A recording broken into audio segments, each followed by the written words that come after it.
hello, what's this? It is a little video giving you an overview of all of the games that Atari brought out from Pong in 1972 up to the end of 1974, because those are the arbitrary parameters I've imposed upon myself. All right? All right. So this is Pong. If you don't know what Pong is, well, you're not watching this video, are you? If you are watching this and you don't know what Pong is, you've clicked on the wrong video.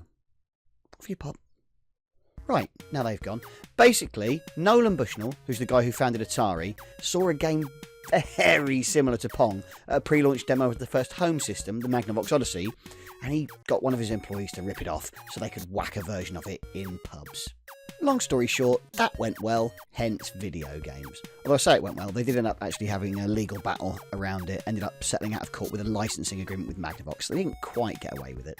A lot of people think video games was basically just Pong as well, or versions of Pong, until Space Invaders 6 years later, but that wasn't actually the case.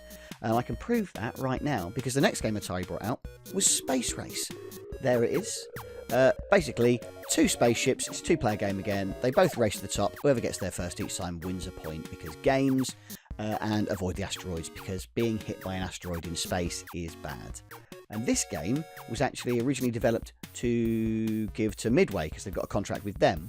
And Midway released this as Asteroid, but then Atari almost immediately released a direct clone of it as a rival, Space Race, and breached the contract, so they then had to agree to waive their royalty fee for Midway's game Asteroid, which means two games, two legal battles.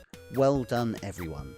No doubt they then wisely decided it was far safer to rip themselves off, so we then see the first of their Pong adaptations. This one's called Pong Doubles, and it's basically Pong again, but it lets 4 people play in teams of 2, and that is everything anyone could ever need to know about Pong Doubles.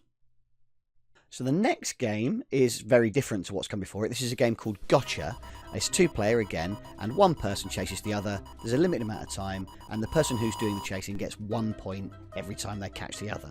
I'll be honest, I'm not really sure what the person who's being chased gets out of it score-wise, but that is what the game was. I guess minimise the other person's score. I've no idea. Anyway, the standard version of this was black and white, as everything was back then, but there was also a version where you had cellophane colour overlays laid over the screen to create the illusion of colour, and they even did a limited run of an actual full colour version.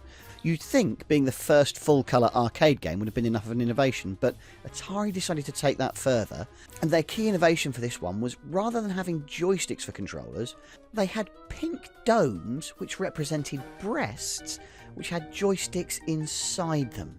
So players would grab the breasts to move the players, which is already horrible enough, but in case there was any doubt as to what was going on in the minds of the guys that made it, here's the original advertising for it.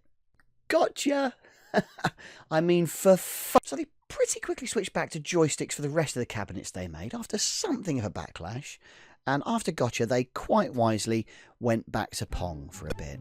Probably best. Yeah. So the next game was Quadra Pond, although it actually hit the market the previous year, first of all, as Elimination, when it was released by a rival company called Key Games. Now, Key Games was actually a company set up by several people who defected from Atari, or at least that was the spin they put on it. What actually happened was that regional distributors wanted exclusivity, which meant Bushnell couldn't sell Atari machines to every single bar. So he got his neighbour, Joe Keenan, to be the frontman for a new company that Atari would secretly own, so that they could sell cloned, debranded versions of their games to more outlets.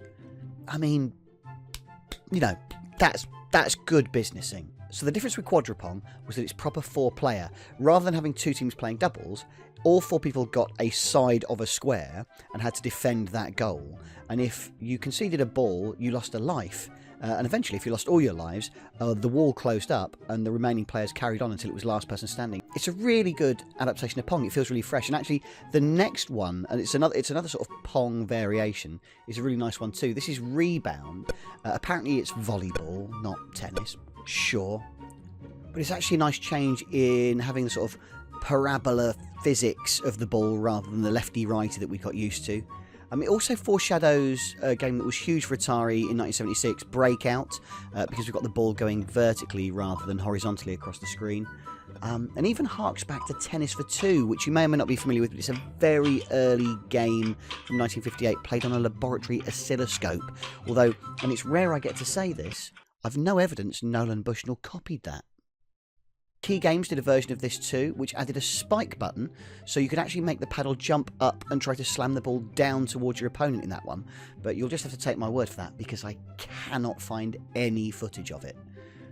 Anyway, although Atari were doing Pong clones, which is something they frequently criticised the competitors for doing, they were doing interesting ones, because Quadra Pong's got the nice lives and the four sides mechanic, which is feels different. Rebound's got that change in the ball's physics, so it was always freshening things up. And their next Pong clone really took things to the next level. I give you Super Pong. You just get 3 sticks each. Super. At least I can show you that though. The next game was only released in Europe and I cannot find anything at all. The best I can do for you is this. A German flyer for the arcade cabinet, and a video of a game Atari brought out the following year called Goal 4, which might have been a clone of it. I cannot begin to tell you how much more effort it took to find the stuff in this video than I thought it was going to be. Why am I doing this? I can tell you more about the next game though, Grand Track 10. So this was the first proper car racing game, although Space Race arguably has some claim to that. But this arcade cabinet had foot pedals, a steering wheel and gears. So obviously, the first time that appeared in the arcades, it really drew a crowd. And brilliantly, it's single player. Because there's only one thing more fun than a racing game with 2 players, and that's a racing game with no one to race against. Thankfully, the guys at Key Games soon knocked up a 2-player version, which Atari then released as Grand Track 20, and of course later Atari did a lot more with this type of game in the Sprint and Super Sprint series. My personal favourite, Sprint 8, because it has 8 steering wheels on it. Look at it! I so want one. The next game Atari released was Touch Me, and I'm delighted to say that it had 0 squeezable breasts. Basically, it plays a sequence and you then repeat it on the buttons, just like the 1978 game Simon. And there's a beautiful bit of poetic symmetry here, because Simon was created by Ralph Baer, the guy behind the Magnavox Odyssey, which is what Nolan Bushnell had ripped Pong off of back in the day. What's next, Steve? Oh, it's another Pong clone, mate. Ping Pong. I hate myself. So this is Ping Pong, although, let's be honest, it's barely Pong at this point. It is effectively an electronic pinball machine that's coasting on the Pong brand. And, as far as I can tell, this is the only footage of it in existence. And if you're surprised at how rare that is, you'd best sit down before I tell you about the next game, which is a light gun game called Quack, with a Q! There's literally nothing kicking around for this except a few photos.